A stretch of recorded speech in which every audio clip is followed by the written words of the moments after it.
Hello friends, good morning. So today we are going to study about minerals.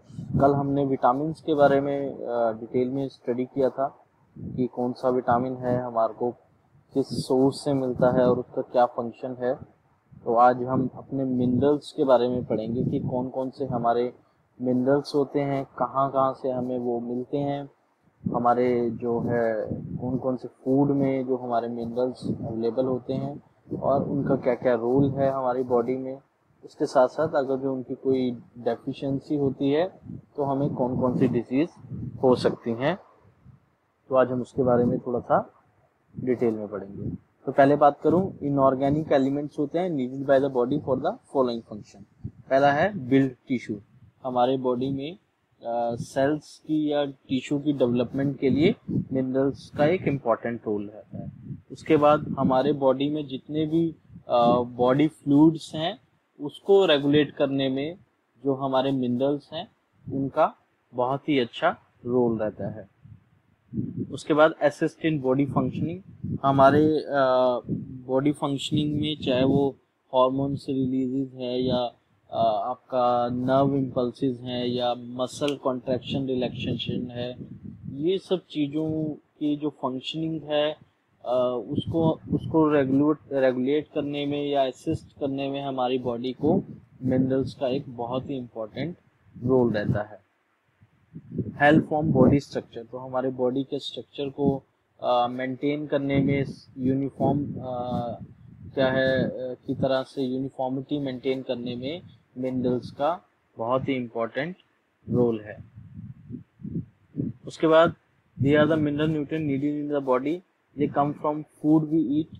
Minerals जो हैं हमारे food से हमें मिलते हैं, हमारी बॉडी इसको मैन्युफैक्चर या सिंथेसाइज नहीं करती है, so we have to taken it from the outer source. या तो हम सप्लीमेंट के फॉर्म में खाते हैं या हमारे फूड से ये जो मिनरल्स हैं हमें मिलते हैं। Minerals have role in the body system. मैंने अभी बताया कि वेरियस बॉडी सिस्टम में, आज हम पढ़ेंगे भी उसको डिटेल में कि कौन सा मिनरल का क्या रोल है हमारी बॉडी में। तो वो उसके बाद जो मिनरल्स होते हैं वो दो टाइप के होते हैं। एक होते हैं major minerals, also known as macro minerals. Generally जो मेजर मिनरल्स जो होते हैं या मैक्रो मिनरल्स होते हैं वो ज़्यादा क्वांटिटी में हमारी को रिक्वायर्ड होते हैं, लार्ज क्वांटिटी में। जनरली देखा गया कि मिनिमम 100 mg जो है इनको रिक्वायर्ड होता है हमारे बॉडी में। मतलब ये वेरी कर सकता है क्योंकि मिनरल्स की कोई एग्जैक्ट डोज नहीं होती है, क्योंकि ये डिपेंड करती है एज पे, सेक्स पे, फिजियोलॉजिकल जो है स्टेटस ऑफ द बॉडी। तो इसलिए मिनरल्स की जो डोज है वो सेपरेट होती है हर एक पर्सन के लिए। लेकिन जो मैक्रो मिनरल्स होते हैं वो जनरली देखा गया कि मिनिमम 100 mg उनकी डोज रहती है। और उसमें कौन कौन से आते हैं? Calcium, phosphorus, magnesium, sodium, potassium and chloride, जिसको क्लोरीन बोलते हैं हम। क्लोराइड उसका आयन फॉर्म है। तो ये जो हैं हमारे मैक्रो मिनरल्स हैं या मेजर मिनरल्स हैं। उसके बाद आते हैं ट्रेस मिनरल्स, जो कि हमें बहुत ही कम क्वांटिटी में रिक्वायर्ड होते हैं। जैसे क्लोराइड हो गया, क्रोमियम हो गया, आयरन हो गया, ये सब हमें बहुत ही कम क्वांटिटी में रिक्वायर्ड होते हैं हमारी बॉडी की फंक्शनिंग के लिए। अभी हम डिटेल में पढ़ेंगे इनको। पहले बात करते हैं मेजर मिनरल्स में, और मेजर मिनरल में भी पहले बात करेंगे हम कैल्शियम की।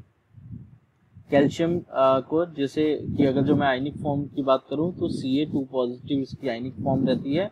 और इसके फूड सोर्सेज क्या क्या हैं? मिल्क में, चीज में, सैल्मन फिश, जो सैल्मन फिश है, some dark green leafy vegetables. तो जैसे कि आपके पालक हैं या कुछ ग्रीन, डार्क ग्रीन लीफी जो वेजिटेबल्स हैं उसमें कैल्शियम अच्छी क्वांटिटी में होता है। या मिल्क प्रोडक्ट हो गए, दूध हो गया, चीज़ हो गया, इन सब में भी कैल्शियम जो है अच्छी क्वांटिटी में अवेलेबल होता है। तभी बोला जाता है कि रात को हमें दूध जरूर पीना चाहिए, जिससे कि बोन्स स्ट्रांग होती हैं, क्योंकि उसमें कैल्शियम होता है। अगर उसकी फंक्शन की बात करें तो किस किस में? Development of bone and teeth, क्योंकि वो हमारी बोन का एक मेजर कॉन्स्टिट्यूएंट है। हमारे बोन को डेवलपमेंट में जो है कैल्शियम का एक मेजर रोल है, इसलिए बोन्स एंड टीथ की डेवलपमेंट में ट्रांसमिशन ऑफ नर्व इम्पल्सेस, जितने भी नर्व इम्पल्सेस हैं, नर्व इम्पल्सेस का मतलब है जो भी हमारे ब्रेन से मैसेज आते हैं हमारे बॉडी को, और बॉडी से ब्रेन को मैसेज जो जाते हैं, उसमें जो इम्पल्शन हो रही है, जो ट्रांसफरेशन की जो प्रोसेस है, उसमें जो है कैल्शियम का रोल रहता है। उसका एक पूरा मैकेनिज्म है, तो वो उसमें भी कैल्शियम का एक इम्पॉर्टेंट रोल है। ब्लड क्लॉटिंग में कहीं पे भी कट लगा है तो ब्लड क्लॉट में भी कैल्शियम का एक अच्छा इम्पॉर्टेंट रोल है, नॉर्मल हार्ट फंक्शनिंग में एंड नॉर्मल मसल एक्टिविटी में। तो यहाँ पे जो है कैल्शियम का एक मेजर रोल है। उसके बाद अगर जो डेफिशिएंसी हो जाती है कैल्शियम की, तो कौन कौन सी डिजीज हो सकती है? ऑस्टियोपोरोसिस हो सकती है, osteomalacia, rickets, tetani, retarded growth, poor teeth and bone formation, poor teeth and bone formation. तो पहले हम बात करेंगे ऑस्टियोपोरोसिस की। ऑस्टियोपोरोसिस में क्या होता है? पोर्स बन जाते हैं। देखिए कैसे, ये देखिए, ये है एक नॉर्मल बोन है और यहाँ पे डेफिशिएंसी हो गई है किसकी? कैल्शियम की, जिसकी वजह से पोर्स बन गए हैं, गड्ढे ज्यादा हो गए हैं। तो इसकी वजह से क्या होता है कि जो बोन है वो फ्रेजाइल हो जाती है और इजीली ब्रेक हो जाती है। तो मतलब फ्रैक्चर होने के चांसेस ऑस्टियोपोरोसिस पेशेंट में बढ़ जाते हैं। और ये क्यों हो रहा है? Due to the deficiency of calcium. और क्योंकि इससे क्या होता है कि बोन डेंसिटी भी कम हो जाती है और मास भी कम हो जाता है, तो फ्रेजाइल हो जाती है और इजीली जो है फ्रैक्चर होने के चांसेस बढ़ जाते हैं ऑस्टियोपोरोसिस। तो ये होती है ऑस्टियोपोरोसिस। उसके बाद रिकेट्स की बात करें, softening of bones in children specially, potentially leading to fracture and deformity. इसमें क्या होता है कि कैल्शियम की डेफिशिएंसी की वजह से बोन्स अंदर से खोखली हो जाती हैं और सॉफ्ट हो जाती हैं। ये देखिए यहाँ से पूरा ये जो है बोन स्ट्रेंथ, बोन का जो पार्ट है वो पूरा ही खोखला हो गया। इसकी वजह से ये या तो इजीली ब्रेक हो सकती हैं या मुड़ सकती हैं। आराम से ये सॉफ्ट हो जाती हैं तो मुड़ भी जाती हैं। तो बच्चों के कई बार देखा है कि पैर जो है घूम जाते हैं, वो because of the deficiency of calcium. तो वो रिकेट्स में सॉफ्ट हो जाती हैं बोन्स और मुड़ जाती हैं। क्लियर? नेक्स्ट अगर जो बात करें टेटनी की, तो tetanic seizure is a medical sign consisting of involuntary contraction of muscle.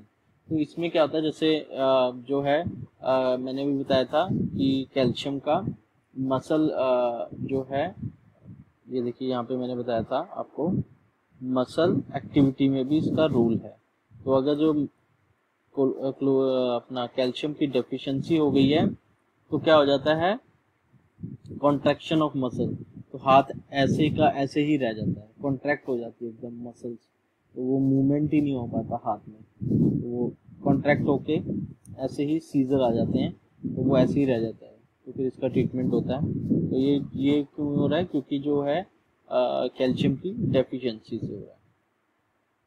Next बात करते हैं फॉस्फोरस की, जो एक मेजर न्यूट्रिएंट है। फॉस्फोरस कहाँ से हमें मिल सकता है? हमारे फूड सोर्स से।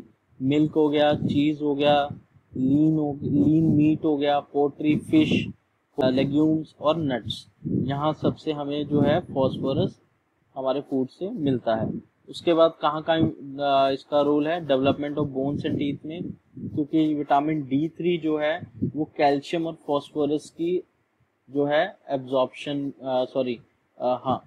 कैल्शियम एंड फॉस्फोरस की एब्जॉर्प्शन में हेल्प करता है। इसलिए ये भी एक इम्पॉर्टेंट कांस्टेंट है बोन्स के लिए और टीथ के लिए। Maintain normal pH of the blood, हमारे ब्लड का जो पीएच है उसको मेंटेन करने में हेल्प करता है। Constant of all body cell, जितने भी हमारे बॉडी सेल्स हैं उसमें फॉस्फोरस का एक इम्पॉर्टेंट रोल है for the growth and development. And fat metabolism में, फैट की मेटाबॉलिज्म में भी फॉस्फोरस का रोल है। तो मैंने जैसे बताया था कि जो मिनरल्स होते हैं उनका अलग अलग जो है बॉडी फंक्शनिंग में रोल रहता है, अलग अलग प्रोसेसेस में इन मिनरल्स का इन्वॉल्वमेंट रहता है, तभी जो प्रोसेस है वो एक्टिवेट होती है और पूरी प्रोसेस कंप्लीट होती है। तो ऐसे ही हर एक मिनरल्स का एक अपना अपना एक रोल है। जैसे ये फॉस्फोरस है, फैट मेटाबॉलिज्म में इसका रोल है, या सेल के कॉन्स्टेंट में इसको डेवलप करने में, सेल बॉडी सेल को डेवलप करने में, पीएच को नॉर्मलाइज करने में। तो ये जब जो सारी प्रोसेसेस हो रही हैं हमारे बॉडी में, उनको ये मिनरल्स जो हैं सपोर्ट करते हैं, असिस्ट करते हैं। उसके बाद पुअर, अगर जो डेफिशिएंसी होती है तो ऑब्वियस है poor teeth and bone formation नहीं हो पाएगा प्रॉपरली, वीकनेस रहेगी बॉडी में, वीक हो जाएगा क्योंकि फैट मेटाबॉलिज्म, फैट जो कन्वर्ट होता है एनर्जी में, तो ऑब्वियस है वीकनेस होगी। एनोरेक्सिया और जनरल मेलेस।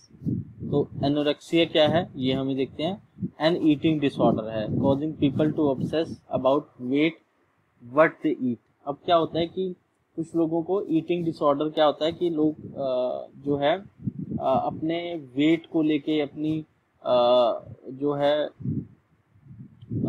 ओबेसिटी को लेके बहुत ही पॉजेसिव हो जाते हैं। वो क्या होता है कि खाना खाना छोड़ देते हैं और मतलब वो बहुत लिमिटेड चीज़ों पे डिपेंड हो जाते हैं कि यही खाऊंगा, ये नहीं खाऊंगा, फैट नहीं लूँगा, नॉन फैट प्रोडक्ट ही खाऊंगा। तो वो सब चीज़ें जो हैं उसको बोलते हैं ईटिंग डिसऑर्डर। ये देखिए इसमें कंडीशन में ये होता है कि पेशेंट जो है बहुत थिन हो जाता है, वीक हो जाता है और उसको ये लगता है कि मैं अगर जो ज़्यादा खाऊंगा तो मैं मोटा हो जाऊंगा। तो ये उस कंडीशन को बोलते हैं एनोरेक्सिया, जिसको ईटिंग डिसऑर्डर भी बोलते हैं। उसके बाद malice, a general feeling of discomfort, illness and unease whose exact cause is difficult to identify। तो ये भी एक क्या है, जनरल इलनेस है। पेशेंट को लगता है कि यार मैं बीमार हूँ, लेकिन उसको रीज़न नहीं पता होता कि मैं बीमार क्यों हूँ, there is no reason behind the illness. तो ये उसको बोलते हैं जनरल मैलिस। तो वो क्यों हो सकता है, फॉस्फोरस की डेफिशिएंसी की वजह से हो सकता है। उसके बाद बात करते हैं पोटेशियम की, जिसको K+ से हम जो उसका सिग्नेचर है या साइन है वो K+ का है। और कहाँ कहाँ है फूड सोर्स में, oranges, bananas, dry fruits, vegetable, legumes, milk, cereal and meat, इन सब में पोटेशियम रिच जो है अच्छी क्वांटिटी में अवेलेबल होता है। उसके बाद कहाँ कहाँ रोल है, contraction of muscles, maintenance of fluid balance, transmission of nerve impulses, regulate heart rhythm and cell metabolism. तो ये सेल मेटाबॉलिज्म में इनका रोल है। हार्ट की जो रिदम है उसको रेगुलर करता है, नॉर्मलाइज करने में हेल्प करता है। ट्रांसमिशन ऑफ नर्व इम्पल्सेस, जैसे मैंने बताया कि जो भी मैसेज कन्वे हो रहे हैं वो सब में भी इसका रोल है। उसके अगर जो डेफिशिएंसी होती है तो उसको बोलते हैं hypokalaemia, that mean deficiency of potassium. Muscle weakness हो जाती है और एबनॉर्मल हार्ट बीट हो जाती है। तो सबसे बड़ा पोटेशियम की डेफिशिएंसी जो है वो एबनॉर्मल हार्ट बीट ही है, कि जब पोटेशियम की डेफिशिएंसी हो जाती है तो जो हार्ट बीट है वो एबनॉर्मल होने लग जाती है। जब हम चेक कराते हैं ECG तो वो जो प्रॉपर है, या तो वो सिस्टोलिक या डायस्टोलिक जो हार्ट रिदम है वो डिस्टर्ब हो जाती है। उसके बाद अगर जो एक्सेस में हो जाती है तो टॉक्सिसिटी क्या हो सकती है, हाइपरकैलीमिया हो सकता है, potentially life threatening heart irregular heart beat. तो अगर जो ज़्यादा ले लोगे तो भी इरेगुलर हार्ट बीट हो जाएंगी, तो वो लाइफ थ्रेटनिंग भी है, या तो बढ़ जाएंगी हार्ट बीट या एकदम ही जो है कम हो जाएंगी, तो एबनॉर्मल हो जाती है, इरेगुलर हो जाती है हार्ट बीट। तो इसलिए पोटेशियम का जो है एक प्रॉपर कंसंट्रेशन बॉडी में मेंटेन करना ज़रूरी है। उसके बाद बात करते हैं सोडियम की। सोडियम को Na से Na+ से डिनोट करते हैं। अब ये अवेलेबल कहाँ कहाँ होता है, टेबल सॉल्ट, हमारा जो घर में नमक आता है उसमें सोडियम होता है, NaCl होता है। तो sodium beef, eggs, poultry, milk, cheese, soya sauce, moderate amount in bread and vegetables में भी होता है।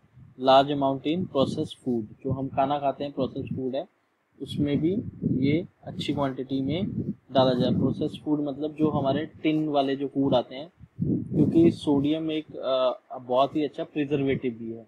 तो जो हमारे पैक्ड फूड आते हैं उसमें सोडियम बहुत अच्छी क्वांटिटी में डाला जाता है, क्योंकि sodium is a very good preservative. अब पहले अभी आपने देखा होगा कि हम मक्खन भी लाते थे तो उसमें नमक का फ्लेवर आता था, नमक वाला। अब तो दूसरे भी आने लगे हैं, बट जब शुरू में आया था वो एज अ प्रिजर्वेटिव उसको डाला जाता था सोडियम को। और भी कितने भी जो पैक्ड फूड है उसमें सोडियम यूज किया जाता है because of this preservative nature. उसके बाद इसका फंक्शन कहाँ है, maintenance of fluid balance, transmission of nerve impulses, सबसे इंपॉर्टेंट है नर्व इम्पल्सेस में इसका बहुत अच्छा रोल है। एसिड बेस बैलेंस को मेंटेन करता है और मसल कॉन्ट्रैक्शन, यहाँ पे सबसे जो इम्पोर्टेंट है नर्व इम्पल्सेस और मसल कॉन्ट्रैक्शन। मसल कॉन्ट्रैक्शन में और नर्व इम्पल्सेस में सबसे इम्पोर्टेंट रोल है सोडियम का। अगर डेफिशिएंसी हो जाए तो नोजिया, फैटीग, मसल क्रैम्प्स, जिसको हम कहते हैं कि नस चढ़ गई है तो वो एकदम मसल क्रैम्प से हो जाते हैं, तो वो सब किसकी डेफिशिएंसी से हो रहे हैं, सोडियम की। तो अगर जो ज़्यादा हो जाता है, टॉक्सिसिटी हो जाती है, तो हाइपरटेंशन जिसको हम हाई बीपी कहते हैं, इडीमा हो जाता है। इडीमा क्या होता है मैं अभी बताता हूँ। Is the medical condition, medical term for swelling, जिसमें स्वेलिंग हो जाती है। Puffiness caused by excessive fluid trapped in the body fluid, तो जो हमारे सेल्स के एक्स्ट्रास्टिशियल स्पेस होता है वहाँ पे फ्लूइड एक्यूमुलेट हो जाता है, तो बॉडी का जो फ्लूइड होता है वो भर जाता है, जिसकी वजह से फ्लफी हो जाता है, पफनेस आ जाती है और स्वेलिंग होती है। एक होता है इडीमा, एक होता है हेमाटोमा। इसी में होता है, इसमें जो है फ्लूइड एक्यूमुलेट हो जाता है, और हेमाटोमा होता है उसमें ब्लड एक्यूमुलेट हो जाता है। ब्लड जो है का जो है एक्स्ट्रास्टिशियल जो स्पेस है हमारा सेल्स का, वहाँ पे ब्लड एक्यूमुलेट हो जाता है, जिसको हम हिंदी में नील कहते हैं। नील पड़ जाते हैं जब कहीं पे हम जोर से किसी चीज़ से मारते हैं तो वहाँ पे ब्लड आ जाता है, जो नीले रंग का हो जाता है, उसको हेमाटोमा बोलते हैं। उसके बाद क्लोराइड। क्लोराइड जो है ये कहाँ से मिलता है, सोडियम क्लोराइड हमारा जो है सॉल्ट ही है, जो हमारे घर में नमक आता है, टेबल सॉल्ट से, एग से, सी फूड से और मिल्क में भी क्लोराइड जो है अवेलेबल होता है, जिसको Cl नेगेटिव से डिनोट करते हैं। अब इसका फंक्शन कहाँ है, गैस्ट्रिक एसिडिटी को रेगुलेट करेगा, क्योंकि ये एसिड बेस को रेगुलेट करने में हेल्प करता है और बैलेंस करता है हमारे बॉडी में। Maintain fluid and electrolyte balance and formation of hydrochloric acid, तो हमारे बॉडी में इलेक्ट्रोलाइट्स का जो है बैलेंस को मेंटेन करने में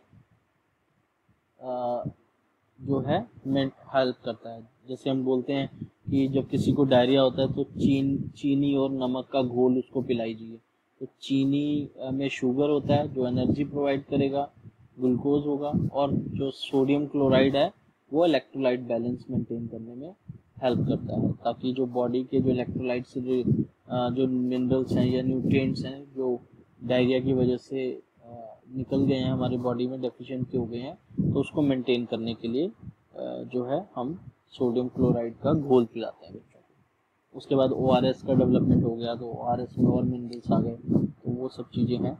उसके बाद अगर जो डेफिशिएंसी हो जाती है तो imbalance in gastric acidity, imbalance in blood, एक तो एसिडिटी जो है इम्बैलेंस हो जाएगी, तो या तो पेशेंट को एसिडिटी रहनी शुरू हो जाएगी, clear.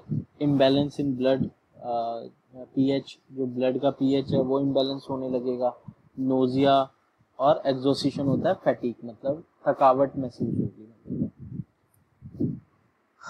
Chlorine is a natural occurring element with a symbol Cl and an atomic number is 17, whereas chloride is an ion of chlorine। तो ये मैं क्लोराइड को क्लियर करना चाह रहा था कि क्लोराइड ही क्या है, आयोनिक फॉर्म है क्लोरीन की, ये दोनों एक ही हैं, उसकी आयोनिक फॉर्म को क्लोराइड बोला जाता है और वैसे वो क्लोरीन ही है, क्लियर। नेक्स्ट है मैग्नीशियम। मैग्नीशियम को Mg2+ से डिनोट किया जाता है, और ये किस किस फूड में अवेलेबल होता है, ग्रीन लीफी वेजिटेबल्स में, होल ग्रेन्स में, एवोकाडोस में, नट्स में, मिल्क में, लेग्यूम्स में, बनाना में, नट में, सी फूड है, चॉकलेट में, इन सब में मैग्नीशियम की जो है मात्रा अच्छी पाई गई है।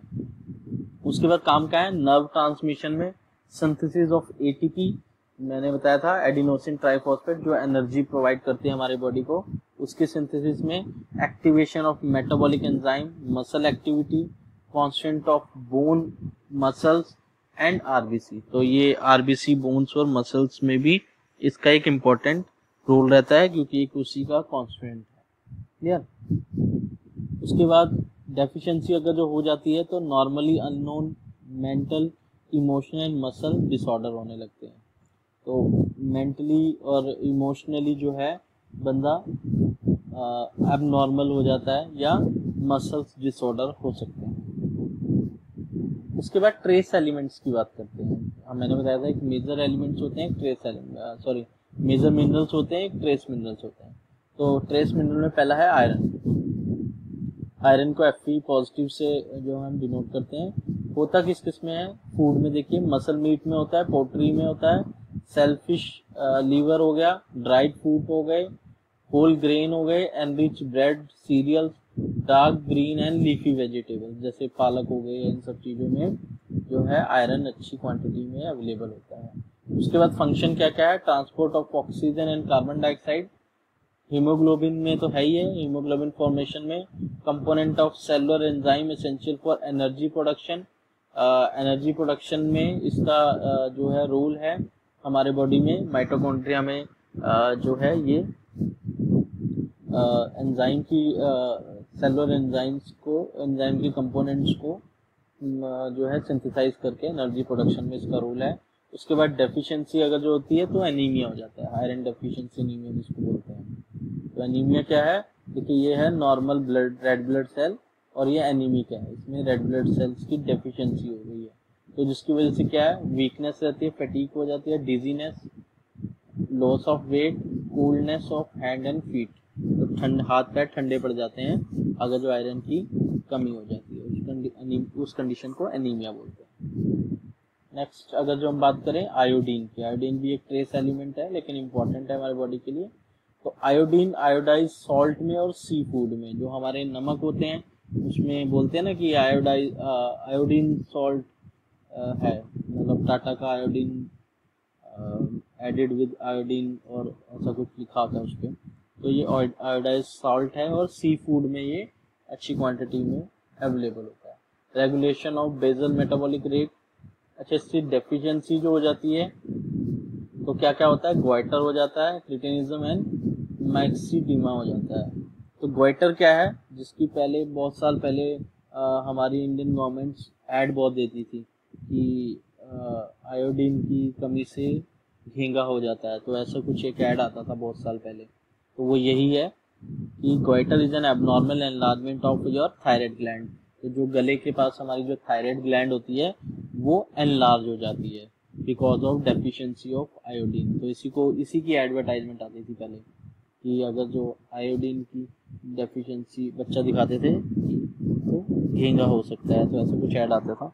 तो ग्वाइटर वही है। तो इसलिए उसके बाद जो भी सॉल्ट बनने लगे उसमें आयोडीन जो है एक इम्पॉर्टेंट कांस्टेंट हो गया, ऐड ऑन होने लगा सॉल्ट के साथ। उसके बाद नेक्स्ट है cretinism, a condition characterized by physical deformity and learning difficulty that is caused by congenital thyroid deficiency. Thyroid deficiency की वजह से जो पेशेंट है, एक तो उसकी फिजिकली जो उसकी अपीयरेंस है वो डिफॉर्म हो गई, और उसकी फिजिकल डिफॉर्मिटी आ गई, देखने में वो थोड़ा जो है नॉर्मल बच्चे से अलग दिखने लगा, फेस से अगर जो स्पेशली बात करें और बॉडी स्ट्रक्चर से।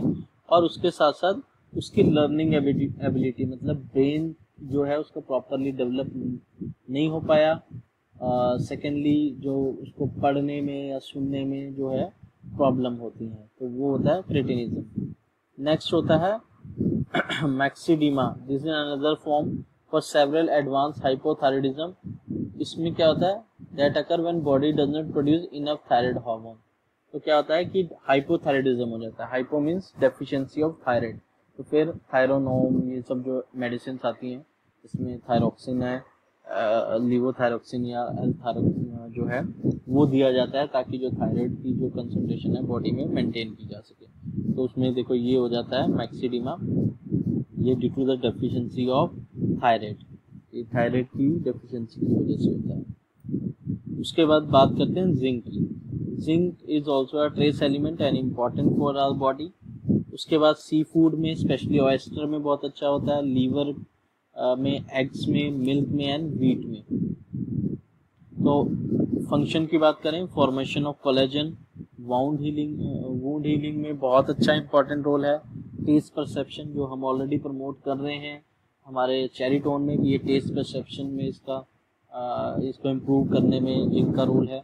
Essential for growth, immune reactions, immunity को इम्प्रूव करने में, तो ग्रोथ एंड डेवलपमेंट में जिंक का इम्पॉर्टेंट रोल है। उसके बाद अगर जो डेफिशिएंसी हो जाती है तो ड्वार्फिज्म एक जो है प्रॉब्लम हो जाती है। एनीमिया, स्किन प्रॉब्लम्स हो सकती हैं, इम्पेयर्ड वुंड हीलिंग, तो जो अगर जो कोई जख्म हुआ है तो वो सही टाइम पे या सही तरीके से रिपेयर नहीं हो पाता है अगर जो डेफिशिएंसी हो जिंक की। डिक्रीज टेस्ट परसेप्शन, तो अगर जो ये नहीं होगा तो टेस्ट परसेप्शन जो है वो डिक्रीज हो जाएगा, तो जो स्वाद है खाने का या जो भी हम खाएंगे उसका स्वाद हमें प्रॉपरली नहीं आएगा। तो ड्वार्फिज्म क्या है? Dwarfism is a shortness in height that result from a genetic और मेडिकल कंडीशन। तो जेनेटिकली भी हो सकता है या मेडिकल कंडीशन की वजह से जो है, स्पेशली अगर जो मैं करूं तो जिंक की डेफिशिएंसी से ड्वार्फिज्म होता है। उसके बाद फ्लोराइड जो है ट्रेस एलिमेंट है। फ्लोरिडेटेड वाटर और सी फूड से ये हमें मिलता है। Increase resistant to tooth decay, component of bones and teeth. तो बच्चों को इसकी टैबलेट्स खिलाई जाती हैं ताकि जो है टूथ जो है उनके प्रॉपरली डेवलप हो सकें। Tooth decay and possible osteoporosis. Toxicity अगर जो बात करूँ तो फ्लोरोसिस हो जाता है, discolouration of teeth and mottling. तो अगर जो एक्सेस क्वांटिटी में फ्लोराइड को कंज्यूम किया जाए तो ये फ्लोरोसिस हो जाता है, टीथ की जो तो शेप और कलर्स जो है डिस्कलर हो जाते हैं। So this is all about minerals. Thank you so much. Hope आपको ये जो ट्यूटोरियल है इंफॉर्मेटिव लगा होगा और आपके काम आएगा। So thank you so much.